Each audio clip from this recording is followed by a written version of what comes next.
from the Denver Broncos Media Center, welcome to Broncos Country Tonight with Ryan Edwards and Benjamin Allbright. Welcome to Broncos Country Tonight, breaking down the Broncos' loss, unfortunately, to the Las Vegas Raiders. And Benjamin, this game, 34-24, was the final. And honestly, in a lot of it, it didn't really feel all that close. It kind of came down to a few things, more specifically the big plays the Broncos defense gave up. That for me felt like one of the biggest differences in this game. A lot of difference in this game. Most chunk plays, most 25-yard plays in a single game this season allowed by anybody. And it was interesting because you go back and you look at what the Raiders have done under John Gruden, what they did in this particular game, and the big change was in use of play action. Raiders, one of the worst teams in the NFL, play action percentage 17.2% across the league, 27% in this past game using play action. The Broncos pass rush was fooled by that. They were sucked up on the run game, that were not getting after the quarterback, not getting hits on Derek Carr. And when you're not getting hits on Derek Carr, I'll pick you apart. And he did. One of the things that we've become accustomed to with Vic Fangio's defense is not giving up the big play, making teams work for it down the field. But you're right, 7 plays of 25 yards or more, and a couple of them on third downs. If you could have gotten off the field on 3rd and 12 when you gave up the deep pass to Ruggs, if you could have gotten off the field on 3rd and 6 when you gave it the 51-yarder to Bryan Edwards, both those were pivotal moments in the game. We'll get to the offense here in a second, but that is something that seems to be a major concern, especially because, like we said, Vic Fangio's defense, that's not something we're used to seeing. Right, and you definitely saw it here. You saw blown coverages. You saw guys behind guys. You saw not getting to the quarterback. It was just it was failure at every level, to be honest with you. And I think a lot of that falls back on coaching in this particular case. You can't have a bend and then break defense, and that's what they had yesterday. That was the problem. You can't give up that many points in your home stadium to the Raiders. I know the Raiders have a good offense, but you can't give up 34 in your home stadium to the Raiders. You can't and expect to win. You're not going to do it. So, it's tough. I went back and looked at the tape, and it was worse the second time around. They've got some problems. They've got some things they're going to have to fix. And, oh, by the way, your starting inside linebackers are out for the season with torn pectoral injuries. Yeah, Alexander Johnson, news. The news came down, and you're now how are you going to stop the run on top of it? Yep. So, it's Vic Fangio. If he's gonna hang on to this job and hang on to this team, he's going to have to pull a miracle out. He's going to have to be the guy that they hired him to be and be a miracle worker now and figure this out. Yeah, and meanwhile, also they were -4 in the turnover ratio there, so that was also a big deal. Teddy Bridgewater turned the ball over 4 times, 3 interceptions. A couple of them were late in the game, didn't necessarily mean anything for the outcome. More is going to impact their overall turnover margin that was actually pretty good so far this year. But the fumble was obviously a big one. The interception on 4th down when they were trying to go for it, those were all really big. And that's something that we've said with Teddy Bridgewater. The whole point of this offense with Teddy Bridgewater is the consistency factor.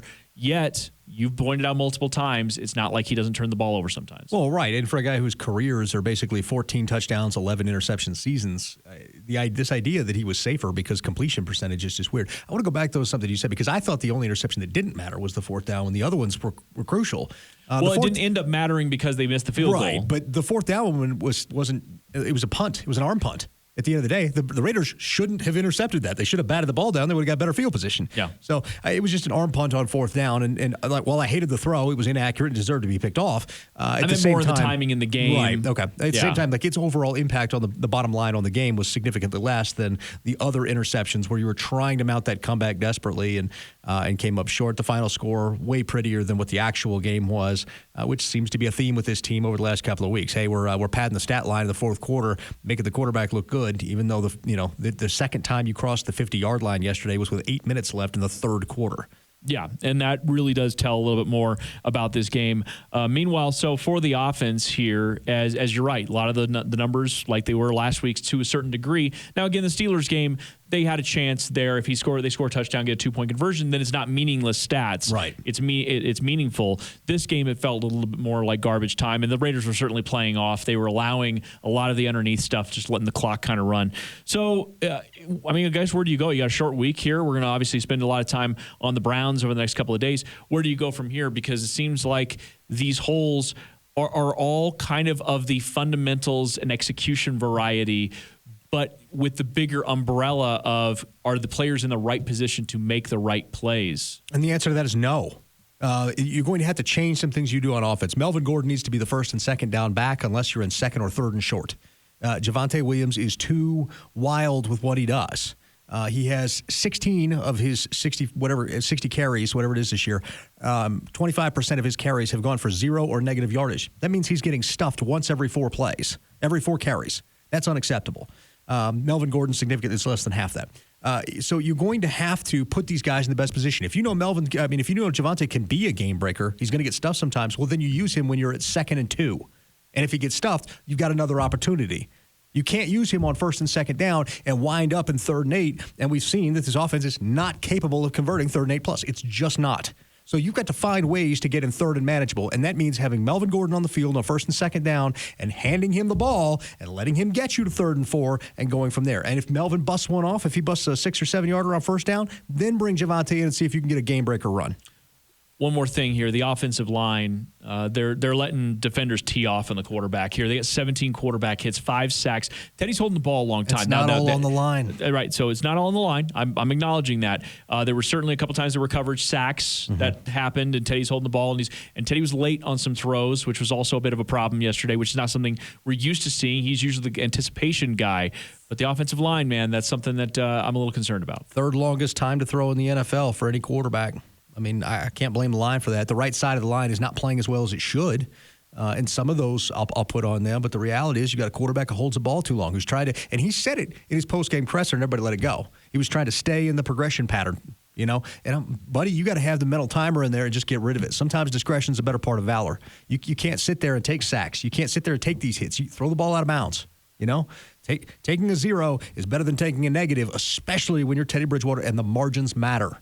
If we're going to play this hyper-conservative, and I say hyper-conservative, if we're going to play with a quarterback that plays that hyper-conservative, dink and dunk, play it safe quarterbacking, then you have to play to the margins every time because the margins are too small. Once you get behind the chains, any little thing, whether that's a penalty, whether that's an incompletion of stuff, whatever, the margins are too thin, and you're going to have those happen on sustained drives like that. So if Teddy's going to be the guy, you've got to stay ahead of the chains. You can't have situations where you're hanging onto the football and taking negative yardage. Yep, got to see some complimentary football also from the defense, not putting the team in a hole, meaning that the offense needs to then dig them out of that hole, especially if the defense isn't getting any turnovers. All right, we'll spend some more time breaking this game down and leaning into the Cleveland Browns coming up on the next episode of Broncos Country Tonight.